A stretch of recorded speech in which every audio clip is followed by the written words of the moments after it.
Challenging star Darshan ಅಭಿಮಾನಿಗಳಿಗೆ good news. Darshan ಹುಟ್ಟುಹಬ್ಬದ ಪ್ರಯುಕ್ತ Kariya cinema release. Challenging star Darshan ಅಭಿಮಾನಿಗಳಿಗೆ ಗುಡ್ ನ್ಯೂಸ್. ದರ್ಶನ್ ಹುಟ್ಟುಹಬ್ಬದ ಪ್ರಯುಕ್ತ ಕರಿಯಾ ಸಿನಿಮಾ ರಿಲೀಸ್ ಆಗ್ತಾ ಇದೆ.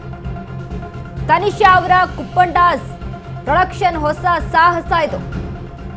ತನಿಷಾ ಕುಪ್ಪಂಡ ಸಾಹಸಕ್ಕೆ ನಟಿ ರಕ್ಷಿತಾ ವಿಜಯಲಕ್ಷ್ಮಿ ಸಪೋರ್ಟ್ ಮಾಡ್ತಾ ಇದ್ದಾರೆ. ಒಳ್ಳೆಯದಾಗ್ಲಿ ಎಂದು ವಿಶ್ ಮಾಡಿದ ವಿಜಯಲಕ್ಷ್ಮಿ ದರ್ಶನ್. ಖುಷಿ ವಿಚಾರ ಹಂಚಿಕೊಂಡ Bigg Boss fame Tanisha Kuppanda. Challenging star Darshan ಅಭಿಮಾನಿಗಳಿಗೆ ಗುಡ್ ನ್ಯೂಸ್. ದರ್ಶನ್ ಹುಟ್ಟುಹಬ್ಬದ ಪ್ರಯುಕ್ತ ಕರಿಯಾ ಸಿನಿಮಾ ರಿಲೀಸ್ ಆಗ್ತಾ ಇದೆ. ತನಿಷಾ ಅವರ ಕುಪ್ಪಂಡಾಸ್ ಪ್ರೊಡಕ್ಷನ್ ಹೊಸ ಸಾಹಸಕ್ಕೆ ಮುಂದಾಗಿದೆ. ತನಿಷಾ ಕುಪ್ಪಂಡ ಸಾಹಸಕ್ಕೆ ನಟಿ ರಕ್ಷಿತಾ ವಿಜಯಲಕ್ಷ್ಮಿ ಸಪೋರ್ಟ್ ಅನ್ನ ಕೊಟ್ಟಿದ್ದಾರೆ. ಒಳ್ಳೆಯದಾಗಲಿ ಎಂದು ವಿಶ್ ಮಾಡಿದ ವಿಜಯಲಕ್ಷ್ಮಿ ದರ್ಶನ್. ಖುಷಿ ವಿಚಾರ ಹಂಚಿಕೊಂಡ Bigg Boss fame Tanisha Kuppanda.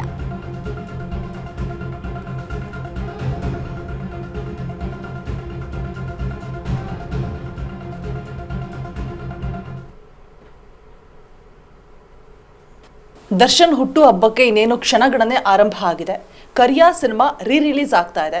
ಆದರೆ ಈ ಲಾಸ್ಟ್ ಟೈಮ್ ಕೂಡ ರಿಲೀಸ್ ಆಗಿತ್ತು. ಇವತ್ತು ಸ್ಪೆಷಾಲಿಟಿ ಇವಾಗ ಏನಪ್ಪಾ ಅಂತ ಹೇಳಿದ್ರೆ ಕುಪ್ಪಂಡಾಸ್ ಪ್ರೊಡಕ್ಷನಲ್ಲಿ ರಿಲೀಸ್ ಆಗ್ತಾ ಇರುವಂಥದ್ದು. ದೊಡ್ಡ ಅಭಿಮಾನಿ, ಬಿಗ್ ಬಾಸ್ ಮನೆಯಲ್ಲೂ ಕೂಡ ನಾನು ದರ್ಶನ್ ಅಭಿಮಾನಿ ಅನ್ನುವಂಥ ಮಾತನ್ನ ತನಿಷಾ ಅವರು ಹೇಳಿದ್ರು. ಅದಾದ ಮೇಲೂ ಕೂಡ ಸಿಕ್ಕಾಪಟ್ಟೆ ಎಲ್ಲೂ ಅವರ ಕಷ್ಟದ ಸಂದರ್ಭದಲ್ಲೂ ಕೂಡ ನಾನು ಅವರ ಪರವಾಗಿ ನಿಲ್ತೀನಿ ಅಂತ ಹೇಳ್ಬಿಟ್ಟು ಮೊದಲನೇದಾಗಿ ದನಿ ಎತ್ತಿದಂತಹ ಬೆಂಕಿ ಬೆಡಗಿ ನನ್ನ ಜೊತೆಗಿದ್ದಾರೆ. ಮ್ಯಾಮ್ ಹಾಯ್, ಹೇಗಿದ್ದೀರಾ? ತುಂಬಾ ಚೆನ್ನಾಗಿ ಕಾಣಿಸ್ತಾ ಇದ್ದೀರಾ ಡಿಫ್ರೆಂಟ್ ಲುಕ್ಕಲ್ಲಿ. Thank you so much. ನಾನು ತುಂಬ ಚೆನ್ನಾಗಿದ್ದೀನಿ. ನಿಮ್ಮನ್ನು ನೋಡಿ ನನಗೆ ತುಂಬ ಖುಷಿ ಆಯಿತು.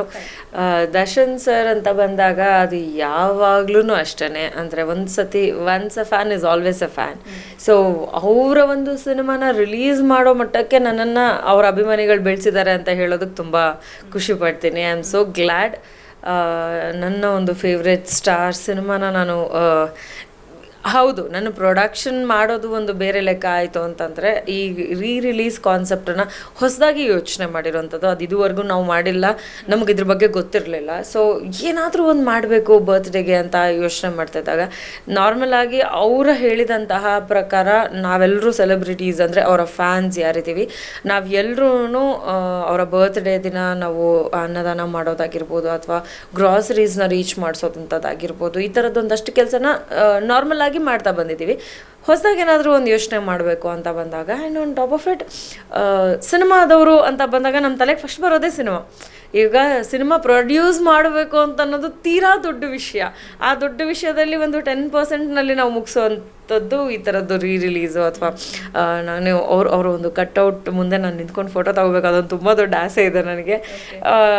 ಆ ಥರದ್ದು ಏನೋ ಒಂದು ಯೋಚನೆ ಮಾಡಿದಾಗ ಕರಿಯಾ ಸಿನಿಮಾ ನಮ್ಮ ಕೈಗೆ ಸಿಕ್ತು. ಇನ್ನೂ ಬೇರೆ ಬೇರೆ ಸಿನಿಮಾಗಳಿಗೋಸ್ಕರ ನಾವು ಪ್ರಯತ್ನ ಪಟ್ಟಿದ್ದು ಕೂಡ ಇದೆ. ಅಂದರೆ as you all know, Kariya already ಒಂದು ಸತಿ ರಿಲೀಸ್ ಆಗಿತ್ತು. ಅದಕ್ಕೆ ಮುಂಚೆ ಅಂದರೆ ನಾವಿವಾಗ ರಿಲೀಸ್ ಮಾಡೋದು ಅಂತ ವಿಷಯ ತಗೊಂಡ ಮೇಲೆ ನಮಗೆ ತಲುಪಿದ್ದೇನಂತಂದರೆ ಯಾವಾಗ ಥಿಯೇಟ್ರಲ್ಲಿ ಸಿನಿಮಾಸ್ ಇಲ್ಲ ಅನ್ಬೇಕಾದ್ರೆ ಕರಿಯಾ ಹಾಕ್ರೋ ಅಂತ ಹಾಕ್ತಾಯಿದ್ರು ಅಂತ ಈ ಥರದ್ದೊಂದು ವಿಷಯ ಕೇಳಿ ನನಗೆ ಖುಷಿ ಹೆಚ್ಚಾಯಿತು. ಅಂದರೆ ಅದು ಎಷ್ಟು ಸತಿ ರಿಲೀಸ್ ಆಗಿದೆಯೋ ಅದು ಗೊತ್ತಿಲ್ಲ ನನಗೆ, ಬಟ್ ಆ ಖುಷಿ ಇದೆ ಅಲ್ವಾ, ನನಗೆ ಎಷ್ಟು ತುಂಬ ಖುಷಿ ಆಯಿತು. ಏನಕ್ಕೆ ಅಂತಂದರೆ ಅಂಥ ಒಂದು ಟ್ರೆಂಡಲ್ಲಿ ಇಟ್ಟಂತಹ ಒಂದು ಸಿನಿಮಾ, ಪ್ರೇಮ್ ಸರ್ ಕೊಟ್ಟಂತಹ ಒಂದು ಸಿನಿಮಾ ಈ ಕರಿಯಾ ಆಗಿದೆ. ಆ್ಯಂಡ್ ನಾವು ಹೀರೋಯಿನ್ನು ಕೂಡ ಮೀಟ್ ಮಾಡೋದಕ್ಕೆ ಪ್ರಯತ್ನ ತುಂಬ ಪಟ್ವಿ, ಬಟ್ ಅವ್ರು ಚೆನ್ನೈಯಲ್ಲಿರೋದ್ರಿಂದ ನಮಗೆ ಇಂಟರ್ವ್ಯೂಸ್ ಆಗಲಿ ಅಥವಾ ಬೇರೆ ಏನೇನೋ ಇಮ್ಮಿಡಿಯೇಟ್ಗೆ ಆಗಲಿಲ್ಲ.